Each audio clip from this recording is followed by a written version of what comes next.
Bereme po naši už. Svá síla. Zbytek. No, takže tak. Tam. Musíme stát, Co nám to nevítá?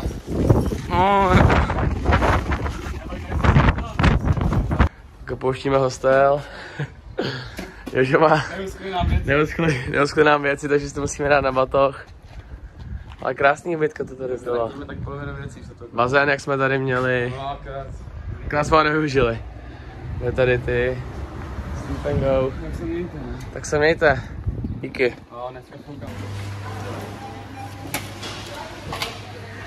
Jsme si koupili snídani. Lidi byli fohaj na hostelu a jsme takový unavený. Dneska spíme zase ve stanu, takže to bude finish docela.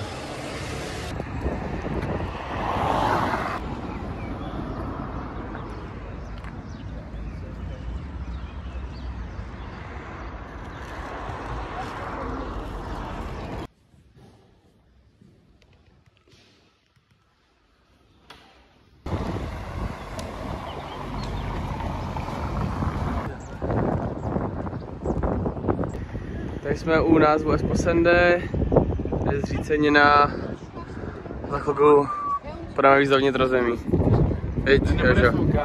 Ten nebude foukat, juchu.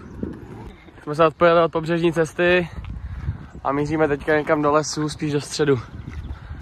Začíná to tady být docela pěkný. Jsem si dal ranního boka.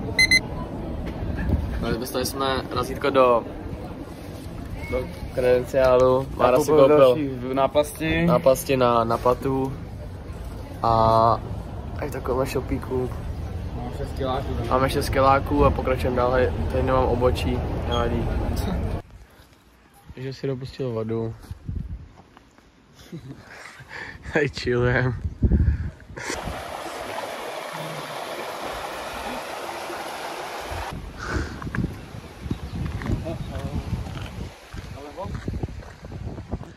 Dámy a pánové, 208 km do Santiaga, je to tady modrý na žlutým.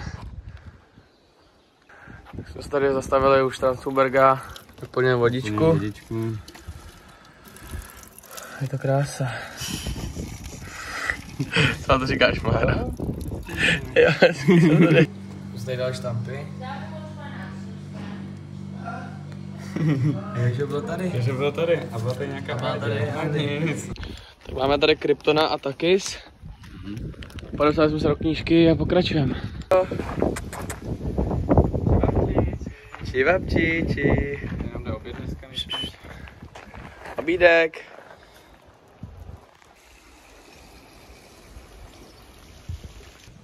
Takže jsme tady s Napoleonem. Ten bohužel nemá pití, takže nevím, co tady s ním budeme dělat. No asi nic, dáme mu hlavu a jdeme dál. Ale jo, počkej, má tady pití. Okay, Tak nakonec má pití, akorát ho nemá v ruce. Tady máme jeden autistický záběr. Z přírody. Ještě jsem vám měl říct, že to je krása a že to je super, takže tak.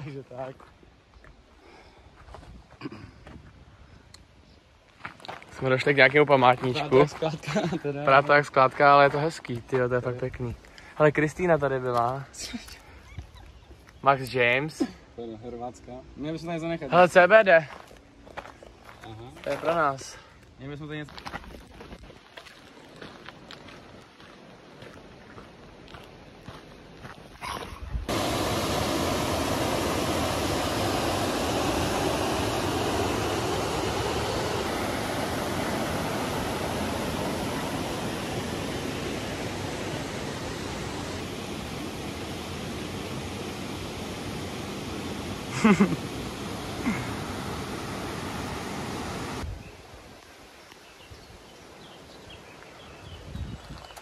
A k tomu nemám ani co říct lidi, tohle je prostě nádherný. Je to prostě super. Tak jsem našel Kloberc a teď jsme tady takhle u vodopádku. Takže tam kolem přírody. Není to luxus.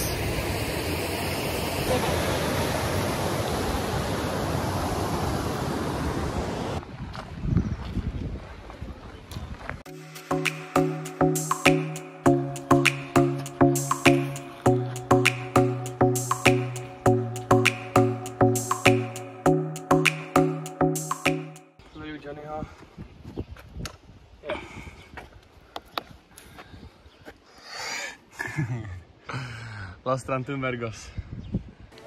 Jsme tady v obchůdku, který nikdo neobsluhuje. A my nebudeme samozřejmě čecháčci a hezky zaplatíme. Pivíčka, všechno. Děkujeme. Jsme si vzali broka, meloun, chálečku a banán. Tady by mohla být restaurace, my jsme ještě nejedli oběd, protože měli zavřeno. Takže jsme ještě neměli oběd. Jenom u toho dědy melounek, servézu, banánek a čokorolku.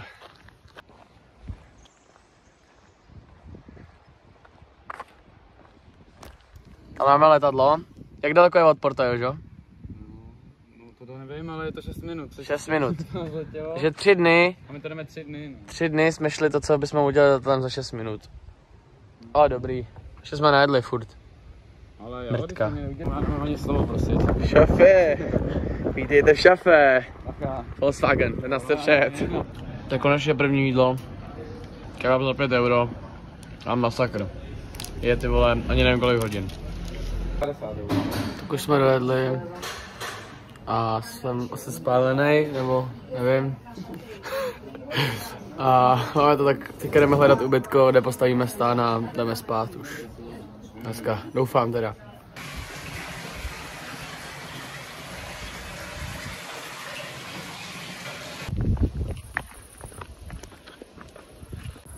Tamhle je vila a ještě furt jdeme, musíme někde najít, kde postavit stán. Asi spíme někde v přírodě dneska. Tak už se blížíme k vile a potřebujeme najít místo na stan, no ale tady to zatím moc nevypadá. Jsme tady v takovém zajímavém místě, objednáváme si teďka jídlo, tohle je docela podezřelé. Tak už máme večeři, akorát tady máme potíže, tady je moc tvrdá zem, tak snad to tady postavíme, ale tohle by mělo být dneska naše spaní. Tak uvidíme, že chytá večerní depresi ze stanu, tak uvidíme, jak to zvládneme.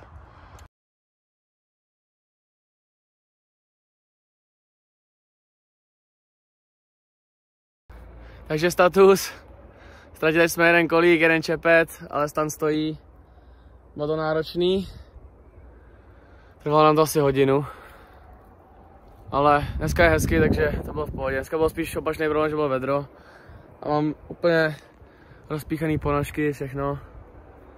Co, Máro, jak to vidíš? Co? Jak to vidíš? Koho? Ten stán? Je dneska aspoň teplo, to je dobrý. Dneska je teplo, takže V noci nemá být, tak uvidíme. tak uvidíme, jestli to přežijem. Ale u cesty, tam je cesta. Říkám, jsme ztratili věci. Jo, už jsem říkal. Ale myslím si, že by nás nikdo neměl vidět, že cesta je taková až dál. Jenom tam z toho paneláku, no, ale to je jako asi v klidu. Tak jo, jdeme spát dneska a vidíme se zase zítra. Takže jsem to zakempa tady venku. Tak jdeme si, Jožo stříká stán. A my kempíme. Ty jsi to ukop, vole! Tohle je naše večerní aktivita, jdeme spát. Místo zrče GG. Dobrou noc. Status, ani to moc dobrý. Asi po 2 hodinách, co tady ležíme, 1,5 hodiny, úplně mokrý stan. Takže to nevypadá moc dobře.